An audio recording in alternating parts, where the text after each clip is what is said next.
The kitchen, Sunday morning. A card sits in the center of the table, handwritten blue ink, signed V. Derek stares down at the card. His jaw tightens. He doesn't pick it up. He doesn't pretend not to recognize it. He sits down slowly, like a man who knows what's coming.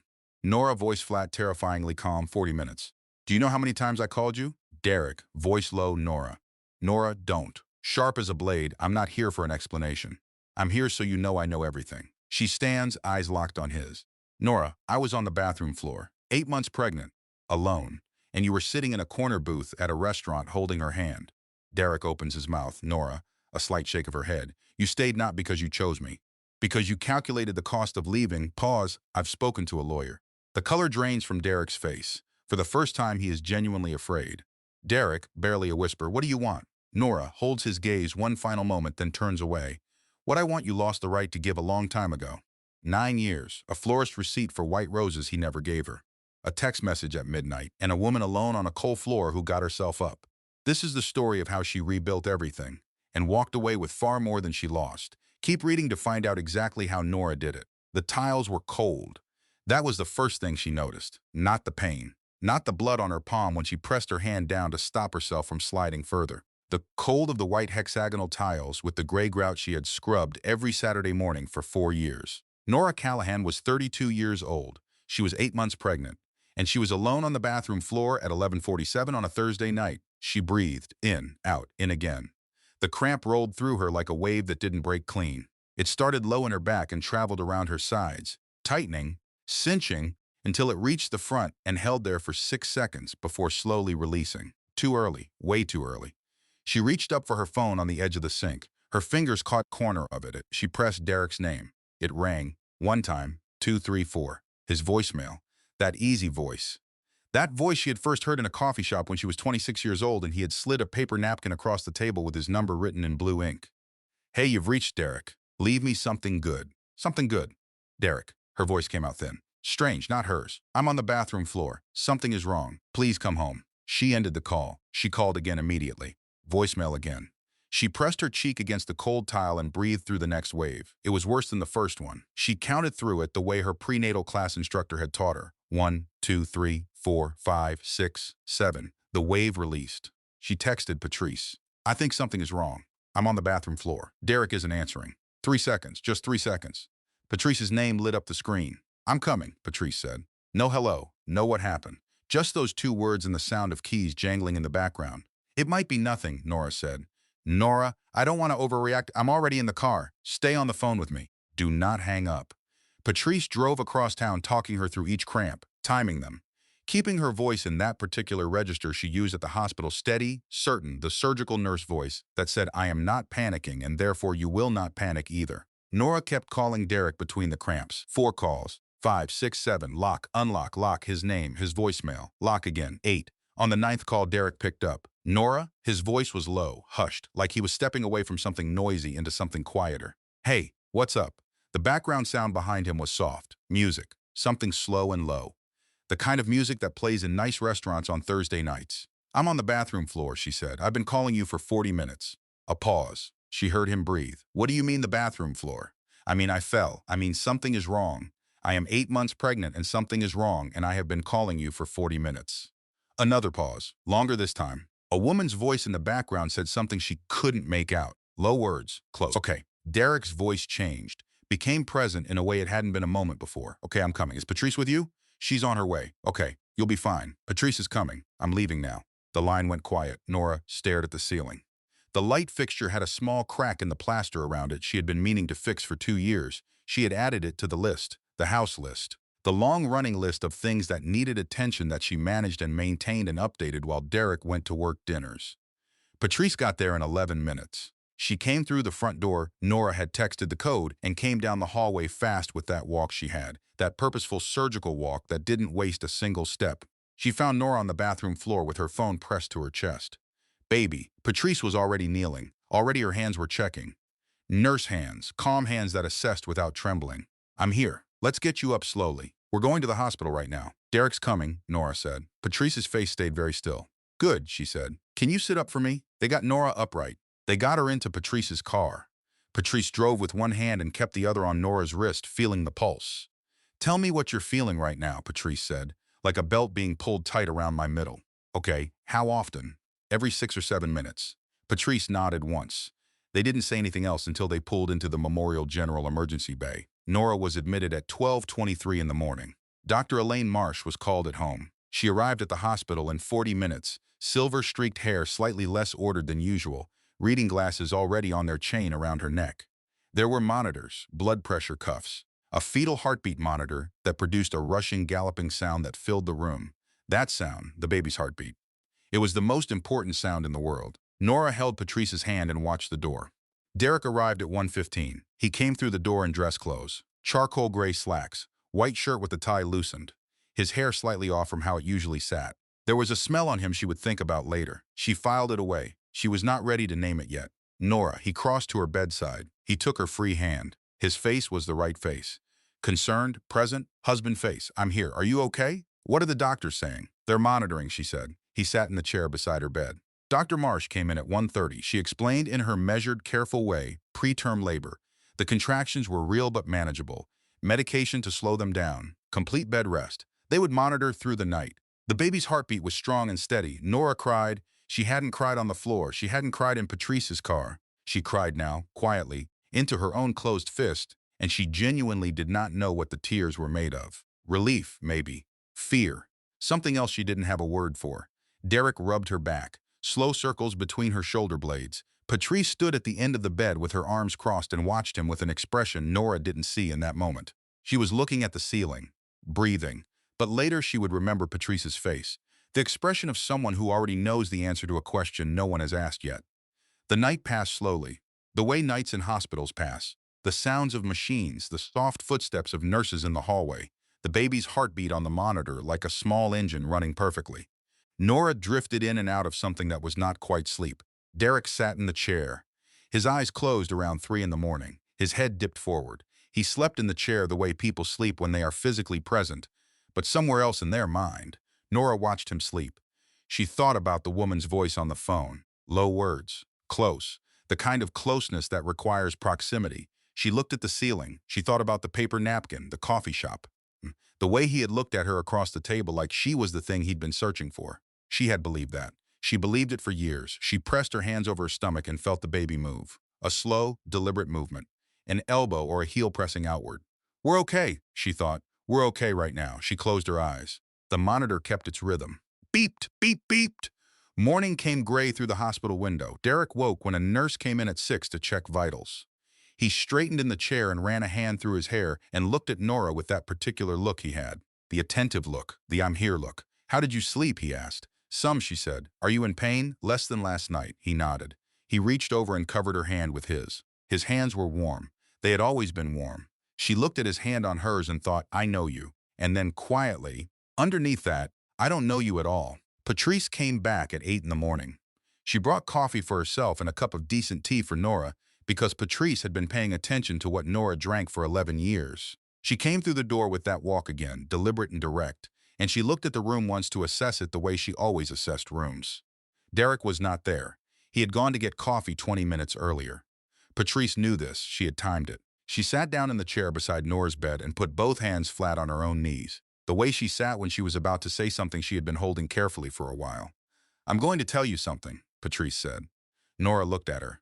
I'm telling you now because you are stable. The baby is okay, and you deserve to know. The heart monitor beeped. Steady, unchanged. Vivian Cole is back in Dallas, Patrice said.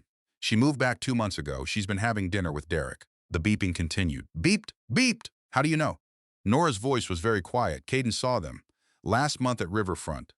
He didn't tell me right away because he didn't know what it meant. Patrice's hand stayed flat on her knees. But last night, Caden drove past the Gilded Fork. Derek's car was in the lot. He called the host he knows there. The reservation was under Vivian's name. The monitor kept its rhythm. The baby kept its rhythm. Nora stared at the ceiling. He told me it was a work dinner, she said. I know. He said it was the regional sales conference. I know, there is no regional sales conference.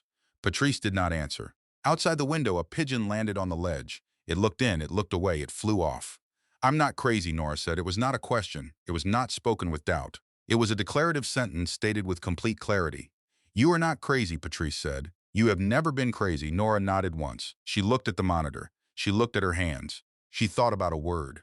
A name. A name she had known for 9 years, the way you know the name of a storm that came through before you arrived. You see the marks it left. You learn the name from people who say it carefully. Vivienne Cole. Derek had dated her for 3 years. College sweethearts. The kind of couple that other couples described as inevitable. Then Vivienne left for New York at 22. Design career, big city. She left and Derek stayed behind, and that was that. That was the version. Nora had accepted the version because the version was all she was given.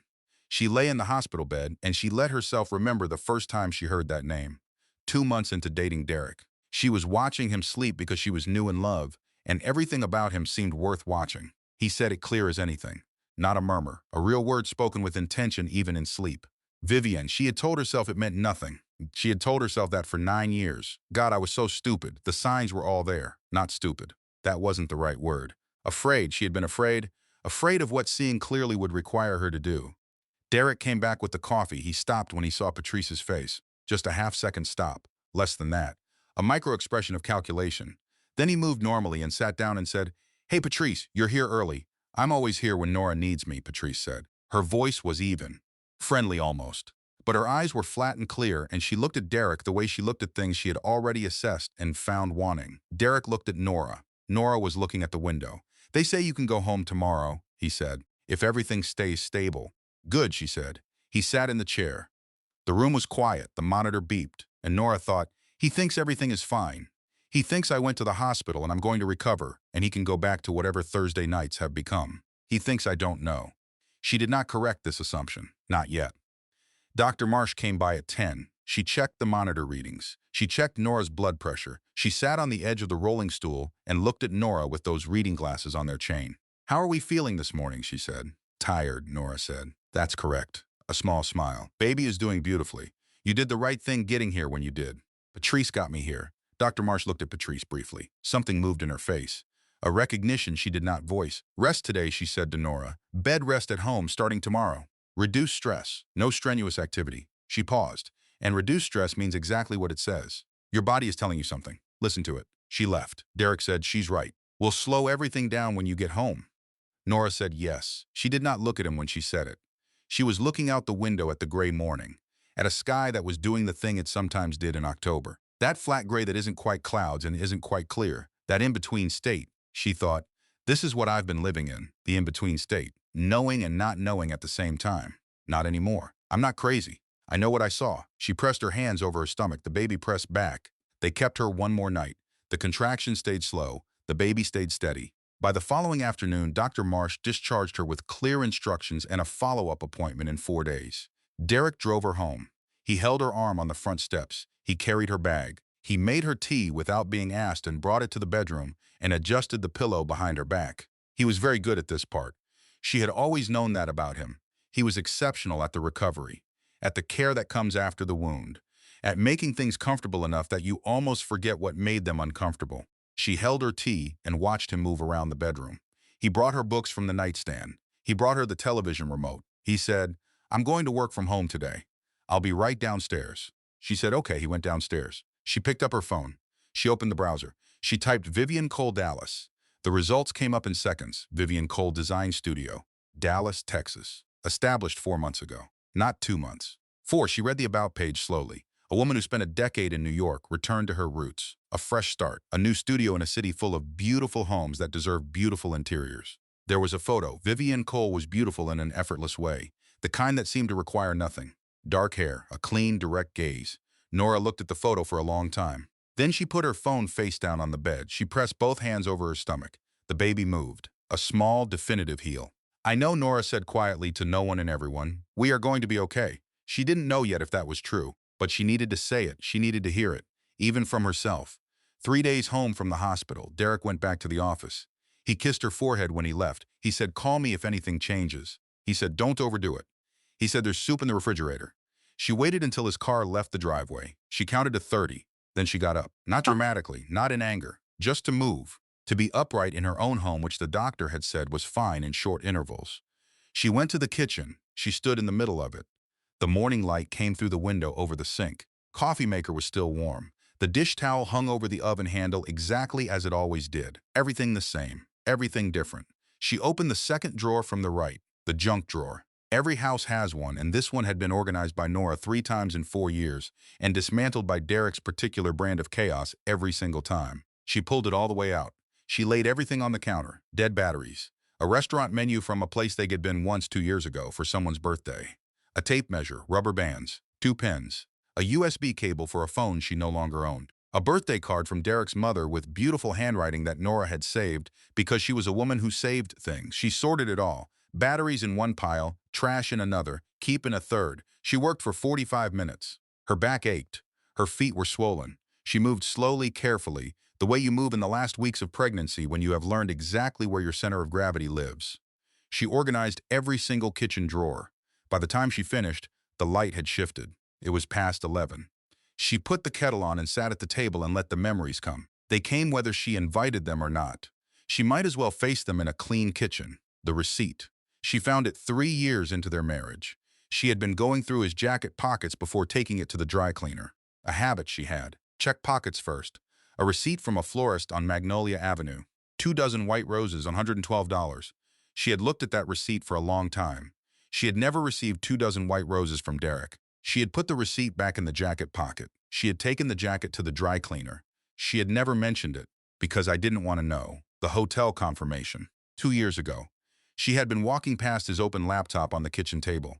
A browser window catching her eye. A hotel confirmation for a single room on a Thursday night in March in the city they already lived in. A work thing, she had told herself immediately. Some kind of retreat or team event where he stayed downtown instead of driving home late. She had not asked. He had not explained. They had made dinner that night and watched a show and gone to bed. And she had lain in the dark, manufacturing reasons that made sense. I was so good at that, manufacturing reasons. The way his voice changed when someone mentioned New York. It was not dramatic, not cinematic, just a small tightening. A shift in register. Like a musician who hears a note they know and can't help responding to even when they're playing something else. She had heard it for years and called it nostalgia. Called it the way people carry the places they've lived. The Christmas they drove to Albuquerque to see her family. Her mother had made tamales. Her sister had brought her new boyfriend. Her nieces had been everywhere at once, loud and wonderful. A full house. A warm house. Derek had checked his phone 12 times at dinner. She had counted. She always counted. She just never kept the count. The LinkedIn message. 6 months after Vivienne's studio opened, though Nora hadn't known about the studio then. They were eating breakfast. Derek had his coffee and his phone and he said, very casually, the way you say something you've been rehearsing. Vivienne reached out on LinkedIn. Weird, right? Nora had looked up from her toast. Weird, she had said. And then she had looked back at her toast. Because what she knew, somewhere below where she let herself know things, was that asking would require her to hear the answer.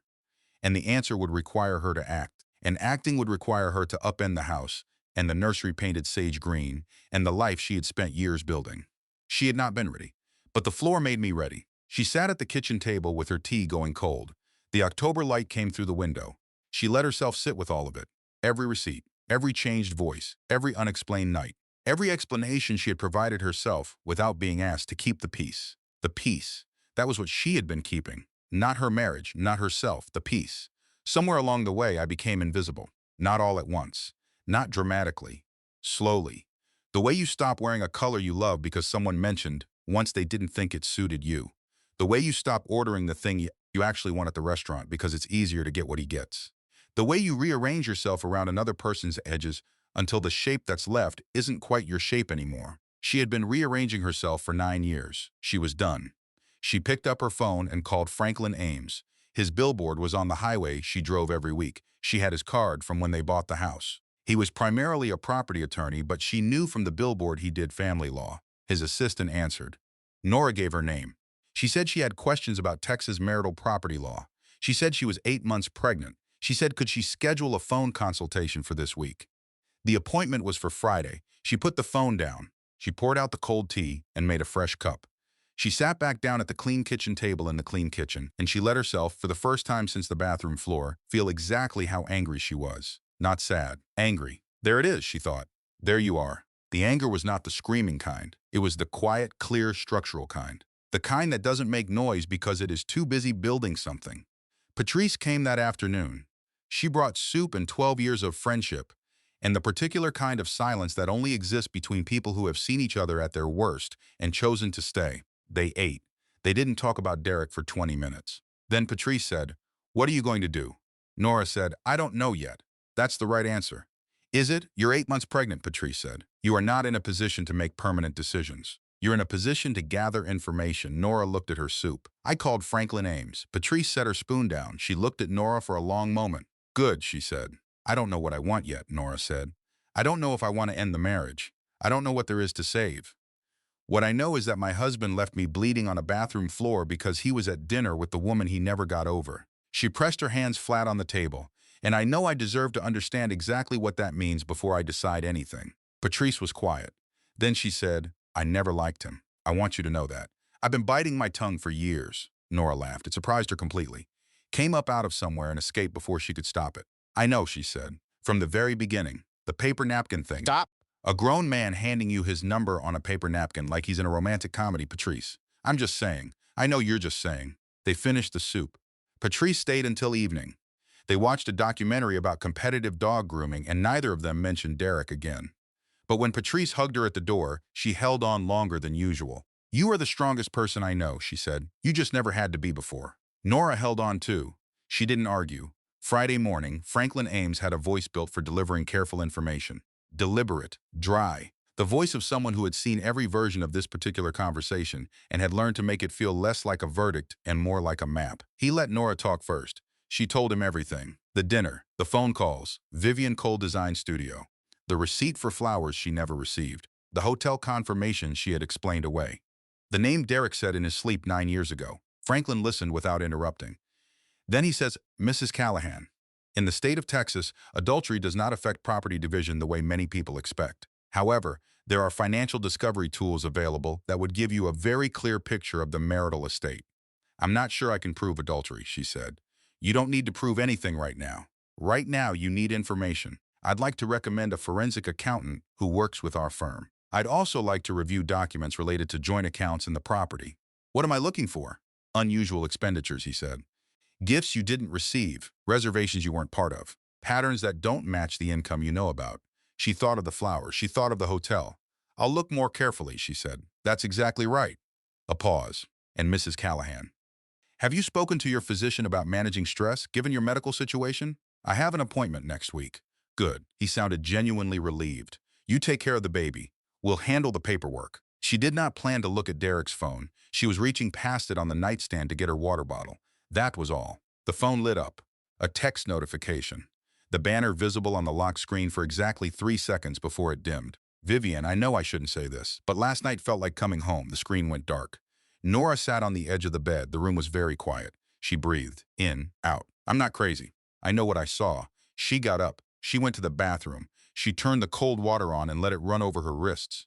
She had read once that cold water on the wrists helps regulate the nervous system, and she was willing to try anything that wasn't screaming. She looked at herself in the mirror, 32 years old, 8 months pregnant. Standing in a bathroom she had scrubbed every Saturday for 4 years. She did not cry. She was past crying for now. She was in a different place than she had been on the floor 2 weeks ago.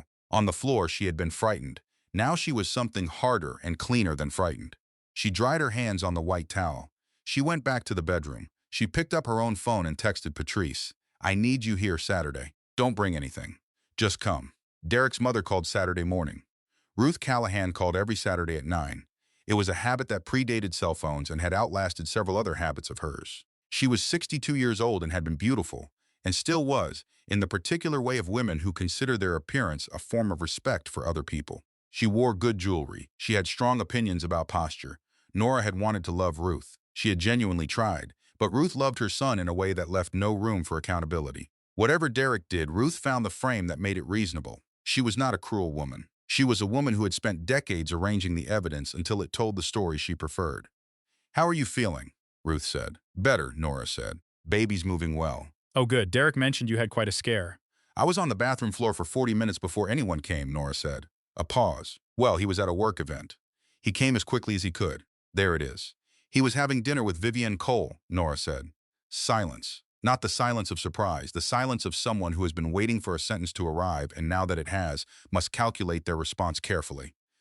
Did you know she moved back to Dallas? A longer pause. I knew she was back, Ruth said carefully. Yes, Derek told you. He mentioned it. He didn't mention it to me. Ruth's voice softened in that particular way it did when she was about to say something strategic. Derek and Vivienne have a history. They're going to run into each other in a city this size. It doesn't necessarily mean he had dinner with her on the night I called him from the bathroom floor, Nora said, for 40 minutes. He didn't answer. Silence. I think, Ruth said finally, that Derek cares very deeply for you and this baby. I think I need to speak with my husband directly, Nora said, and I think this conversation stays between us. A long pause. Of course, Ruth said. Her voice had closed like a door. Polite. Professional. Please let me know if you need anything. After she hung up, Nora sat very still. He told his mother. Not the full truth, maybe, but he had mentioned Vivienne was back. He had told his mother, and not his wife. That was the architecture of a secret. The careful placement of information with the people who would protect it. She had been the person he protected the truth from, his pregnant wife. Somewhere along the way I became invisible. She had thought that before, and now she felt the full weight of it. Patrice arrived at noon. They sat on the back porch. October air. Sparkling water with lime, because Patrice always remembered the small things. Nora told her about the text, about Ruth, about the Friday call with Franklin Ames. Patrice listened without interrupting, which was how you knew it was serious. Patrice always had something to say. Silence from Patrice meant she was choosing her words with care. When Nora finished, Patrice said, "Are you going to confront him?" "Not yet," Nora said. "What are you waiting for?" "The right moment." Nora looked at the bare branches of the oak tree in the backyard. "If I confront him now, two things can happen. He lies and I have no leverage, or he admits it and I have to make enormous decisions from a place of raw pain at 8 months pregnant." She shook her head. "I won't do either of those things." Patrice was quiet. Then she said, "That is the most strategically intelligent thing you have ever said. Don't tell him about Caden in the restaurant, obviously not. And keep Caden quiet. Already handled." Nora leaned back in the porch chair. The October sun was thin but present. She closed her eyes. The baby moved, that slow rolling movement. The movement the baby made when Nora was calm. "We're going to be okay," she thought. "I believe it now." 3 weeks passed. They were the strangest 3 weeks of Nora's life. On the outside, everything was domestic and ordinary. Derek worked from home twice a week. He made breakfast. He asked about the baby's movements. He watched television with her in the evenings and fell asleep on the couch and woke with that sheepish look and went to bed. On the inside, Nora was building something. She went through 4 years of financial records on the laptop she used for work, which was hers alone, while Derek was at the office. She found 3 florist charges she didn't recognize. 2 hotel nights in Dallas, not for work travel, but billed to their joint card on weeknights. 1 charge at a jeweler on Commerce Street for a bracelet she had never received. She documented everything. A spreadsheet, dates, amounts, notes. She met with the forensic accountant Franklin had recommended. A woman named Beverly, who worked out of a small office near downtown and had the quiet energy of someone who spent her days excavating other people's financial secrets without judgment. Beverly looked at what Nora had compiled. She said, "You're thorough." Nora said, "I've been paying attention for 4 years. I just didn't know what I was paying attention to."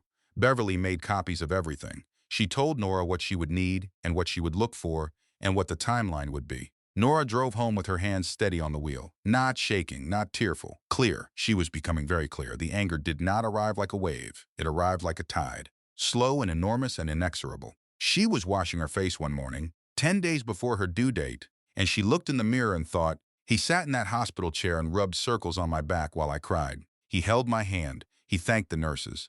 And the whole time he was a man who had been choosing to stay in a restaurant instead of answering his phone. Choosing to be with her when it mattered for appearances. Choosing to keep the peace by keeping the secret. Not choosing her. Not choosing them. Just choosing what was comfortable for him." She gripped the edge of the sink. "I deserved better than this. Not as a wish, not as a lament, as a fact, as something true and clear and not up for debate. I deserved better than this, and I am going to make sure my daughter knows exactly what she deserves from the people who say they love her." She let go of the sink. She dried her face. She went to make breakfast. She was not going to scream. She was not going to accuse before she was ready. She was not going to give him the chance to manage her. She was going to wait until she held every card, and then she was going to lay them all face up on the table. Caden called Patrice on a Tuesday. Patrice called Nora immediately. He saw Derek again. Patrice said, "Where?" "Riverfront." Same restaurant as before. Caden was there with clients. "Was Vivienne with him?" A pause. "Yes," Patrice said. "They were at a corner table." "Caden." She stopped. "Tell me," he said. They were holding hands across the table. The silence stretched. The clock on the kitchen wall ticked, ticked, ticked. "Nora," Patrice said. "Are you there?" "I'm here. Do you want me to come over?" "No," Nora said. "I'm okay." She was not okay in the way that word usually means. She was okay in the way a woman is okay when she has moved past the part where falling apart is an option and arrived at the part where there is simply work to be done. "I'll call you later," she said. She put the phone down. She sat at the kitchen table. The anger was a living thing now, but it wasn't the hot, destructive kind. It had cooled and clarified and become something more useful. I was being managed the whole time. Every careful conversation, every strategic reassurance, every back rub in the hospital chair. He had managed her, and she had let him. Because she had been trusting, because she had been in love, because she had believed that the person who slid a paper napkin across a coffee shop table meant every word he wrote on it. She opened her laptop. She emailed Franklin Ames.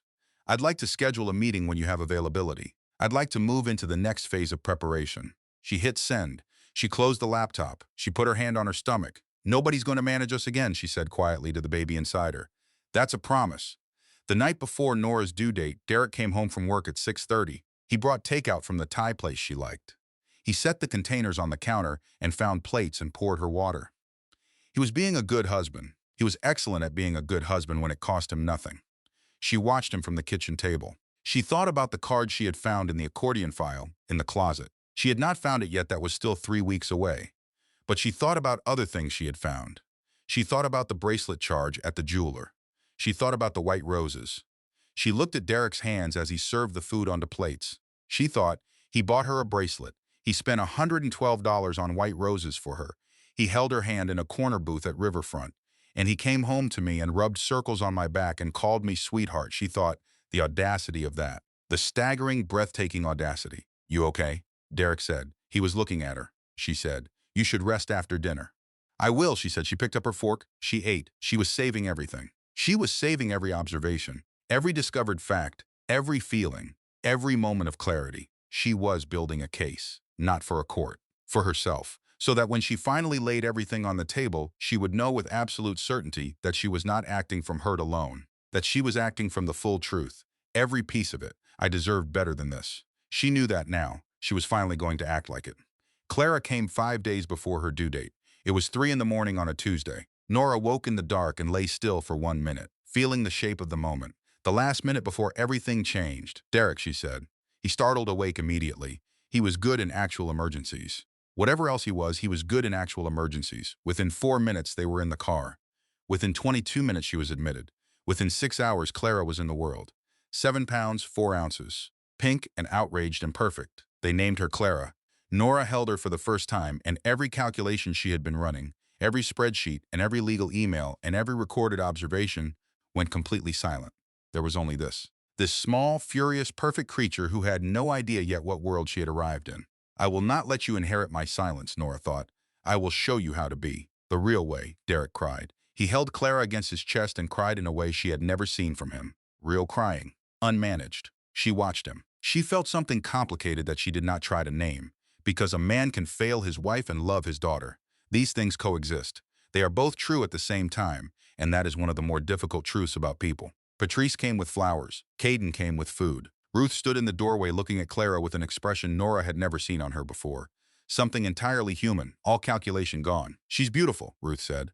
"I know," Nora said. Ruth crossed to the bed. She reached out one finger and Clara, 4 hours old and already looking for things to grip, wrapped her whole hand around it. Ruth made a sound that Nora had never heard from her. Just a grandmother meeting a grandchild. Nora filed it away. She filed everything. The hospital room was quiet at 2 in the morning. Derek had gone for coffee. 15, maybe 20 minutes. Nora lay with Clara on her chest, the smallest breathing, warm weight, the world's most important weight. She picked up her phone. She opened her notes and looked at the list she had been keeping. Every discovered fact, every documented expense, every conversation with Franklin, every word Beverly the accountant had said. She looked at the list. She looked at Clara. Starting over feels impossible, she thought. Then she looked at her daughter's face. But staying feels worse. She had been waiting to feel certain. She felt certain now. She turned off the screen and held Clara and breathed. Derek came back with the coffee. He sat in the chair and watched them both. "Thank you," he said softly, "for her." "She belongs to herself," Nora said. He looked at her. She looked back. Something passed between them. Not love exactly, or not only love, a recognition. Two people beginning to understand they are standing on opposite sides of something. He looked away first. He always did. 6 weeks after Clara came home, Derek had gone to the office. Clara was asleep in the bassinet across the room. Nora was looking for the car insurance documents. She knew Derek kept important papers in the accordion file in the top of the bedroom closet. She climbed carefully on the step stool. She pulled out the file. Insurance in the third section. In the fourth section, an envelope she had never seen before. She took it out. She opened it. A card. Handwritten. Small, neat letters. Derek, I came back for you. You know that. 3 months of my life I came back here for you, and you told me you had chosen and I had to believe you. But God help me, there will always be a part of me that is yours. Be happy. Be good to her. Be the man I always believed you could be. Nora read it once. She read it again. 3 months. Not a coincidence. Not two old friends running into each other in a shared city. 3 months of Vivienne's life offered deliberately. I came back for you. She had moved to Dallas specifically for Derek, and Derek had at some point chosen to stay, or chosen to appear to stay, or calculated the cost of leaving a pregnant wife and found it too high. She did not know which. She needed to know which. She sat on the closet floor for 11 minutes. She knew it was 11 minutes because Clara woke at the end of it with that particular sound. The I am awake and I am not interested in patient sound. Nora got up. She put the card in her own bedside drawer. She went to her daughter. She sat in the rocking chair and fed Clara and looked out the window at the bare November trees and let herself feel the full weight of everything. Not just the betrayal, everything. The years she had loved a man who was always, in some way, somewhere else. The way she had arranged herself around his silences. The life she had been building on a foundation she had not been allowed to inspect. The hardest part is admitting I knew all along. Not knew, felt. She had felt the slant of things for years and given it other names. That was not stupidity. That was love being more powerful than evidence. But she was past that now. Evidence had finally won. Dr. Marsh's office, a Tuesday afternoon. Nora sat across from Dr. Marsh's desk, and Dr. Marsh sat in her chair with the reading glasses on their chain and the specific quality of attention she had that made you feel entirely seen without being observed. How are you really? Dr. Marsh said. Nora told her. Not everything. The important pieces, the bathroom floor, the text, the card in the closet, the forensic accountant, Franklin Ames. Dr. Marsh listened without writing anything down, without reacting. Just listening the way you listen when you intend to hear every word. When Nora finished, she said, I want to refer you to someone, a therapist I trust very much. Her name is Margaret Vance. She works specifically with women in transition. I'm not sure I'm ready, Nora said. That's usually the clearest sign that you are a doctor. Marsh looked at her steadily. You have been taking care of everyone for a long time, Nora. Your marriage, your pregnancy, your daughter. Let someone take care of you. Nora's eyes filled. She had not cried in weeks. She had been careful not to. Okay, she said. Just that. Okay. The weeks after Clara came home had a particular quality of suspension. The world had shrunk to a manageable size. Everything was. The baby, the feeding, the sleep in pieces, the body recovering, the particular altered state of being the primary person responsible for a creature who needs everything and can ask for nothing specifically. Nora moved through it. She fed Clara at 2 and at 5 and at 7. She learned her daughter's sounds the way she learned a new language, intensely and with total commitment. The hunger sound was short and rhythmic. The discomfort sound was irregular. The simply don't want to be put down sound went on indefinitely and arrived most often at 11 at night. She healed slowly, the way women's bodies heal from what they've been asked to do. Not fast, not linearly. In small increments. Derek tried. She watched him try. He took the 2 o'clock feeding twice. He brought her water. He made eggs. He was performing the role of good husband with more effort than he had expended in years, and she noticed this and found it both touching and devastating. Too much. Too late. Not because she was cruel, but because there is a season for things, and this season had passed. Margaret Vance's office had a fern on the windowsill. Not an ambitious plant. Not a statement plant. Just a fern quietly alive in a clay pot on a windowsill where the light was sufficient. Nora thought about that fern a lot. It was the right kind of office. Margaret Vance was in her early 50s. She had the quality of not filling silence unnecessarily. When Nora talked, Margaret listened. When Nora paused, Margaret let the pause exist. In their second session, she said, "Tell me about the floor." So Nora told her about the floor, not the facts of it. She had told the facts to Patrice, to Franklin, to Dr. Marsh. She told Margaret what the floor felt like. The cold of the tiles, the way the ceiling looked from that angle. The specific loneliness of being 8 months pregnant and alone on a bathroom floor, calling a person who did not answer. When she finished, Margaret said, "What did you learn about yourself on that floor?" Nora thought about it. "That I could survive it," she said, "and that I was tired of surviving things I shouldn't have had to survive." Margaret nodded slowly. "What would it look like," she said, "to stop surviving and start living?" Nora looked at the fern. She did not have an answer yet, but she wrote the question down when she got home. She put it on the inside cover of the journal she had started keeping. What would it look like to stop surviving and start living? The darkest night came on a Wednesday in December. Clara was 6 weeks old.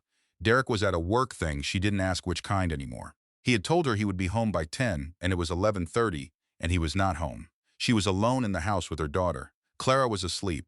Nora sat on the bathroom floor, not the same floor. This was the bathroom off the master bedroom, the one with the white hexagonal tiles.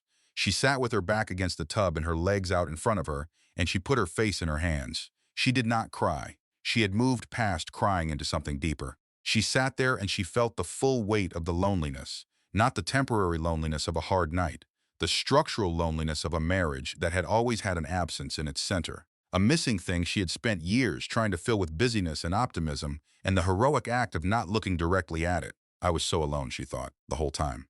Not alone because Derek was absent, alone because he had never fully arrived. She pressed her back against the cold tub. She breathed in, out. She thought about Clara in the next room. That small, certain breathing. She thought about Margaret's question. What would it look like to stop surviving? She thought about the version of herself before Derek. She had been 25 then. She had taught herself to cook real food. She had driven to New Mexico alone one summer to see the landscape because she wanted to and no one else was free. She had laughed at loud volume in restaurants and not been embarrassed by the sound of herself. She had liked herself. She had forgotten that she used to like herself. Starting over feels impossible. She pressed her palms against the cold tile. But the door has been unlocked the whole time. She had been choosing to stay in the room. Not because she was weak, because she had loved him. Because their daughter was coming. Because the life she had built meant something even if the foundation was flawed. But the door was unlocked. It had always been unlocked. She got up off the floor. She washed her face. She looked in the mirror for a long time. Okay, she said to her reflection. Okay now. She went to check on Clara. Clara was asleep, one fist up beside her cheek, breathing with total commitment. Nora stood in the doorway of the sage green nursery and looked at her daughter and made a decision. Not about Derek, not yet. That conversation had a specific time and she was not deviating from her plan. A decision about herself. She was going to stop performing okayness. She was going to stop being the woman who made things manageable for everyone else, at the cost of being honest about her own experience. She was going to speak the truth when the time came, and the time was coming. She chose a Sunday morning. Clara was 6 weeks old. Ruth had been offering to take Clara for a few hours since the baby came home. Nora had always had a reason to say not yet. This morning she called Ruth and said yes. Ruth came at 10. She held Clara with a practiced competence that was something to watch. Whatever Ruth was, whatever Nora thought of her choices, she was a natural grandmother. She held Clara like she was carrying something precious and knew exactly how to carry it. Clara studied Ruth's face with deep seriousness. She looks like Derek, Ruth said. She has her own face, Nora said. Ruth looked at her. Something moved between them. Not quite confrontation, not quite understanding, something in between. Ruth left with Clara at 10:15. The house went quiet. Nora sat at the kitchen table. Derek came downstairs at 10:20 in sweatpants and bare feet, slightly bleary, reaching for the coffee before he fully registered the stillness. Then he stopped. He looked at the table. Nora had put the card there, face up, in the middle of the clean table. He looked at it for a long time. He did not pick it up. He did not pretend not to recognize it. He sat down across from her slowly. Nora, don't, she said, just that word. He stopped. She had her hands flat on the table. Her voice was level. She had spent 3 weeks preparing for this exact sentence, this exact tone. She was not going to scream. She was not going to cry. She was going to speak clearly and be heard. I'm not here for an explanation, she said. I'm not here for an apology or for you to tell me what it was or wasn't. I'm here to tell you what I know. And what happens next. He sat very still. I know Vivian moved back to Dallas specifically because of you, Nora said. I know you were seeing her for at least 3 months while I was pregnant. I know she asked you to choose and you chose to stay. She held his gaze. And I know that you were with her the night I called you from the bathroom floor. His jaw moved, a muscle in his cheek. I stayed, he said. I chose us. You chose not to leave, she said. That's different. He looked at his hands. You chose not to leave a pregnant wife, she said. You calculated the cost. You didn't choose me. You chose the situation. That's not fair, Derek. She waited until he looked up. I am not interested in fairness right now. I am interested in accuracy.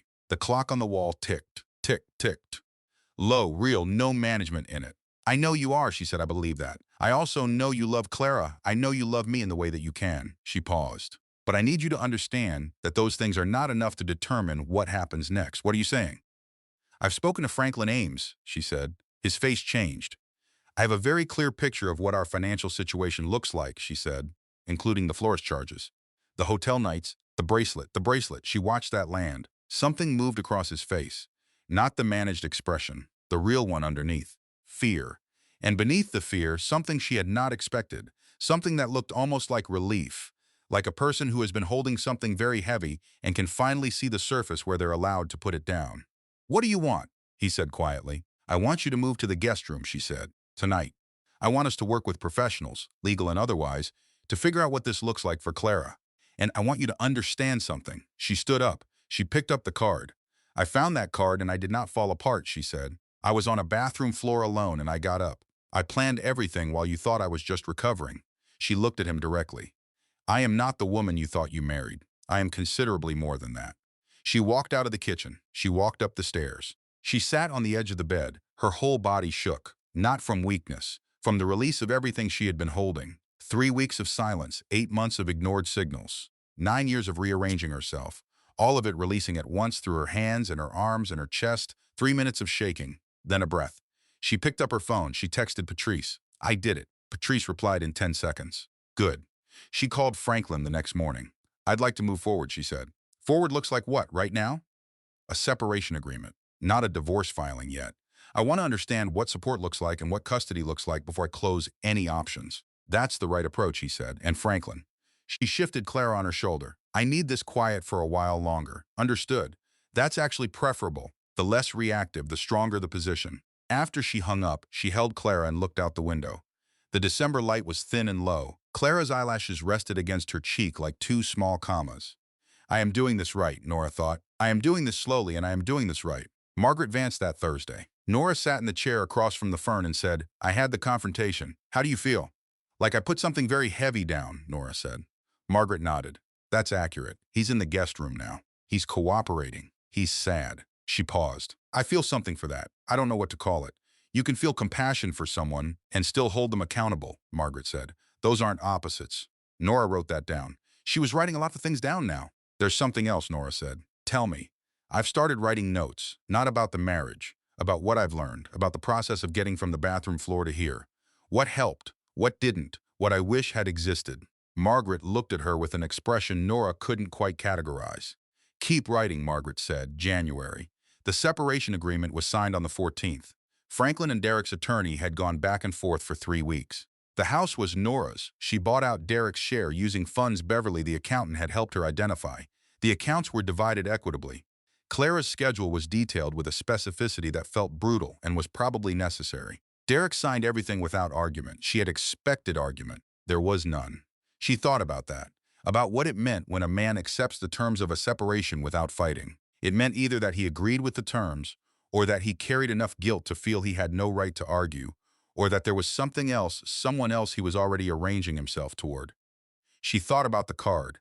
"There will always be a part of me that is yours." She did not know what happened between Derek and Vivian after the confrontation. She did not know if he had gone to her, or if Vivian had reached out, or if there had been a final conversation she would never know the content of. What she knew was that on a Thursday morning in January, Patrice texted her, "Vivian's studio website is down. Her Instagram is gone." Caden drove by the studio space. "There's a for lease sign in the window." Nora read the text twice. She put her phone down. She picked up Clara, who was sitting on the playmat, examining a soft yellow block with her full scientific attention. "She's gone," Nora said. Clara looked up. "I don't know what that means," Nora said. "And it doesn't change anything." Clara went back to the block. Patrice came over that afternoon. "Are you okay?" she asked. "I don't know how I feel about it," Nora said. "I thought I would feel something definitive. Relief or satisfaction or anger. I feel something more like she stopped." "What?" "Tired," Nora said. "On behalf of everyone. Tired for all three of us." Patrice looked at her for a long moment. "That might be the most mature thing you've ever said." Nora laughed. A short, surprised sound. "Don't tell anyone. Your reputation as a chaos agent is safe." They sat on the back porch in the January cold with their coats on and mugs of tea, and Clara bundled between them in her carrier, her small face arranged in an expression of deep sleep which she inhabited fully the way she inhabited everything. "What happens now?" Patrice asked. "I keep going," Nora said. "I take care of Clara. I take the job offer I got last week, remote instructional design, better than what I had. I go to Margaret every Thursday. I write." She looked at the bare January garden. "And eventually I figure out what the next part looks like." "What are you writing?" Nora hesitated. "Notes," she said, "about how you get from the floor to here. What the actual process looks like. What helps." Patrice looked at her. "Are you going to do something with them?" "Maybe," Nora said. "You should," Patrice said. "You absolutely should." She asked Derek about Vivian 3 days after Vivian's studio closed. He was washing dishes. She was at the kitchen table with Clara in her arms. Very ordinary, very domestic. I heard Vivian Cole closed her studio, she said. His shoulders moved, 2 degrees, less than that. No idea, he said without turning around. She watched him wash the dish. Then he turned off the water, dried his hands, turned. His face was the careful face, not the managed face. The genuinely careful face of a man navigating something he does not know how to navigate. Do you know why she left, he said. No, Nora said. A pause. I don't either, he said. She looked at him, he looked back. She had the feeling in that moment that they were both telling the truth, that they were both standing at the edge of something they didn't fully understand and were wise enough, finally, to stop pretending otherwise. Okay, she said. Okay, he said. He went back to the dishes. She looked at Clara. Clara was awake and looking at her mother with the concentrated New World focus of a 2-month-old discovering that faces are the most interesting things available. I see you, Nora thought. She was thinking it to her daughter. She was thinking it to herself. February. Margaret asked her on a Thursday, "What would you say to the woman on the bathroom floor if you could go back to that night?" Nora thought about it. "I'd say get up," she said. "I'd say call Patrice. I'd say what you already know is worth trusting." She paused. "And I'd say the floor is the beginning, not the end." Why the beginning? Because the floor is where everything false falls away, Nora said. On the floor, you can't perform anything. You can't manage anything. You can only be exactly what you are. Margaret wrote something down for the first time in all their sessions. Nora noticed. "What did you write?" she asked. Margaret looked up. "Something I'd like you to have." She tore the page from her notebook. She slid it across. "The floor is where everything false falls away." Nora folded it carefully. She put it in her coat pocket. She would put it on the inside cover of her journal when she got home. Next to Margaret's earlier question about surviving versus living, the notes she was writing had become something. Not just notes anymore. A real document. Structured. Researched. She had started reading about post-traumatic growth, the psychological concept of people not just recovering from hard things, but becoming more themselves because of them. She had read about gaslighting and Darvo and cognitive dissonance, and she had recognized herself in all of it and recognized dozens of other women in it too. She knew because they reached out. She had posted something in February, a quiet, honest piece about rebuilding after crisis. She hadn't named Derek. She hadn't named anything specifically. She described the shape of the experience, the floor, the gathering of information, the confrontation, the signing. 43 women responded in the first week. 43 private messages from women who had been on their own floors. "I've been trying to find words for 2 years," one wrote. "You just did it. How did you know?" She knew because she had been there. There was no other credential. There was no other way to know. She ran into Vivian in May, at the grocery store. Vivian had come back to Dallas in March. Patrice had mentioned it, quietly, without drama. Just information Nora might want to have. She hadn't expected the grocery store. She was in the produce section choosing apples when she looked up, and Vivian was 3 feet away with a basket and a flannel shirt and her dark hair in a ponytail, and an expression of someone carrying something heavy she has gotten used to the weight of. They both stopped. The misting system above the vegetables made a small sound. Someone's cart squeaked past. The fluorescent light was bright and unsentimental.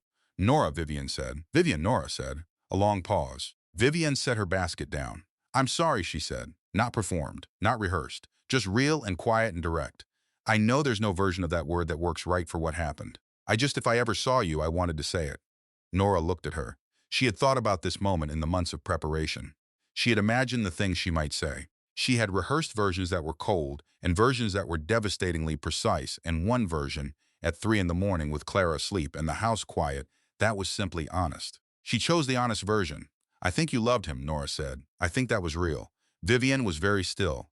"I think you made choices I wouldn't have made," Nora said. "But I also know now, finally, that whatever was wrong in my marriage was wrong before you arrived. That part isn't yours to carry." Vivian's eyes were wet. She didn't speak. Nora reached for the apples. She chose 2. She put them in her basket. "I hope you find what you're looking for," she said. "I mean that." She walked away. She did not look back. Her hands were steady. Her breathing was even. She felt the produce section give way to the bread aisle and then the canned goods, and she kept walking and she thought, not revenge. Something better. Something that costs less and lasts longer. Dignity. She had walked away with her dignity fully intact. That was, she understood now, the only victory that mattered. Summer arrived and the city opened up the way Dallas does in summer, enormous and hot and full of itself. The sky so blue and so vast that it seemed like a different sky than the one over the rest of the country. Clara was 7 months old. She could sit up now. Not for long. She listed sideways eventually, like a small ship in a mild sea, and had to be steadied. But she could sit up, and this achievement gave her tremendous satisfaction, which she expressed through a serious, focused expression that was entirely her own.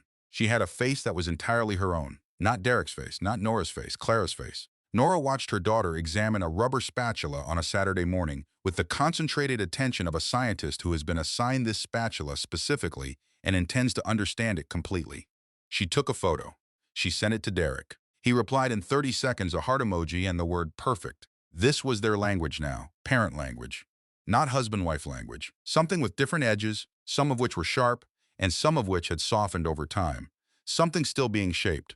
Derek came for Clara on Tuesdays and Thursdays and every other weekend. He came on time. He was present in the way he had not been present in the marriage. Nora noticed this and felt something complicated about it, which she brought to Margaret and which Margaret helped her set down. He might be a better father than he was a husband, Margaret said one Thursday. That's possible, Nora said. How do you feel about that? Nora thought about it honestly. I feel like that's good for Clara, she said, and I feel like that's separate from what he was to me. And I'm getting better at keeping those two things in their own rooms. The online course launched in June. She called it From the Floor, a practical guide to rebuilding after crisis.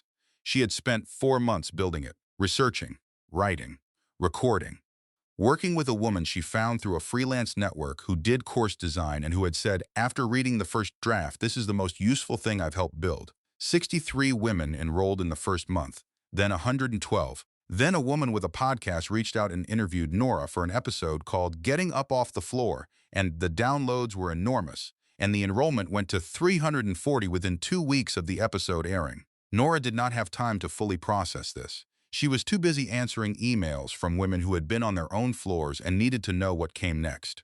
She wrote to them all personally in the beginning. She could not do that forever, she knew that. But in the beginning, she did. I've been married for 27 years, one wrote. I found out last week. I don't know what to do. I feel like I'm on a floor and I don't know how to get up. Nora wrote back, you just told me what you did. You got on the internet. You found this. That's getting up. You're already doing it. Patrice and Caden came for dinner on the last Friday of June. They grilled chicken on the back porch, and Caden chased Clara around the blanket on the grass while Patrice and Nora sat in the evening light with their drinks. After dinner, the men took Clara inside for a bath. Patrice and Nora stayed on the porch. Are you happy? Patrice asked. Nora held her sparkling water in both hands. She thought about the question honestly. Not what she was supposed to say, not the answer that would reassure. Not the way I thought I'd be, she said. Not the version I planned. She paused, but yes, something like that. Something that might be better than what I planned. Because what I planned was a version of a life built around a man who was never fully there. She looked at the June sky. This is a life that's actually mine. Patrice raised her glass. Nora raised her water. To floors, Patrice said. Nora smiled. To floors, she said. They clinked. She understood things now that she had not understood before, not because someone taught her, because she had lived to the bottom of something and come back up with what was true. She understood that love and accountability are not opposites, that you can grieve a marriage and also know it needed to end, that a man can fail his wife and love his daughter, that these things exist simultaneously and do not cancel each other out. She understood that the women who stay in situations they know are wrong are not foolish. They are afraid, or they are tired, or they are loving harder than the situation deserves, or they are protecting something real even as the larger thing fails. There is no simple verdict on those women. She had been one of them. She knew it from the inside. She understood that gathering yourself back from a floor is not a single moment. It is 100 small moments. A kettle put on, a drawer organized, a call to a lawyer, a card placed on a table, an apple chosen in a produce section and carried away with steady hands. It is the accumulation of small acts of choosing yourself, over and over, until you look up one day and realize you have been choosing yourself for long enough that it has become a habit, a way of being, a posture you have forgotten you ever didn't have. Margaret asked her in a July session, what does the future look like now? Nora thought about it for a real moment, not performing the thinking. Actually doing it. I don't know the specifics, she said finally, but I know the feeling of it. What does it feel like? Nora looked at the fern on the windowsill. It feels like mine, she said. Margaret smiled, the real smile, not the professional smile, the one underneath it. That's everything, she said. Clara learned to clap in July. A Tuesday afternoon, Nora was at the kitchen counter cutting fruit. Clara was in the high chair with a set of soft stacking cups, working out their relationship to each other with complete focus. Then the sound, small, definitive, incredibly proud. Pat, pat, pat. Nora turned around. Clara looked at her hands, then up at her mother, then back at her hands, with an expression of pure astonishment, as though she had not planned this development and could not believe it was available to her. She did it again. Pat, pat, pat. Nora put down the knife. She put her hands together. She clapped back. Clara's face broke into the enormous whole face, completely committed grin that was her single most devastating feature. She clapped harder. Nora laughed out loud, full and real and coming from somewhere she had not accessed in a long time. They stayed like that for 5 full minutes, mother and daughter clapping at each other in the morning light of a kitchen that was theirs, that had always been theirs. That belonged to no absence, no pretense, no management, just theirs. The summer outside the window was at full volume. The oak tree in the backyard was heavy with leaves. The sky was doing that enormous Dallas thing. Inside, the kitchen was bright and warm. Two people, discovering each other, making the most ordinary, most miraculous noise. Pat, pat, pat. There is something that happens to women who have been through the breaking. Not all of them, not always, but sometimes. They come out the other side and they are quieter. Not because they have less to say, because they have found the place below the noise where the real thing lives. They stop performing. They stop accommodating at the expense of being honest. They stop mistaking compliance for love. They take up exactly the space that was always theirs. Nora Callahan did not set out to become a woman like that. She became one anyway, on the bathroom floor in October, in the hospital bed listening to her daughter's heartbeat, in the kitchen drawer at midnight, in Franklin Ames's office with its careful voice and its careful maps, in Margaret Vance's office with the fern on the windowsill and the question about surviving versus living, in the produce section, choosing apples, walking away with steady hands. She became herself, the self that had been there the whole time, waiting patiently below the years of not asking and not looking and not taking up space. The door had been unlocked the whole time. She understood now. I had been my own warden. Now she was free, not because someone released her, because she finally stopped waiting for permission. 340 women in her course, 63 messages this week, a daughter who could clap, a kitchen that was hers, a journal with 2 lines on the inside cover. What would it look like to stop surviving and start living? The floor is where everything false falls away. She had her answers now. The answers were not words. They were the life she was building. One small deliberate choice at a time. The life that felt, for the first time, entirely and unmistakably like hers. Clara sat in the high chair in the bright kitchen on a Tuesday in July and clapped her hands. And her mother clapped back, and the sound of it filled the room, small, certain, completely enough.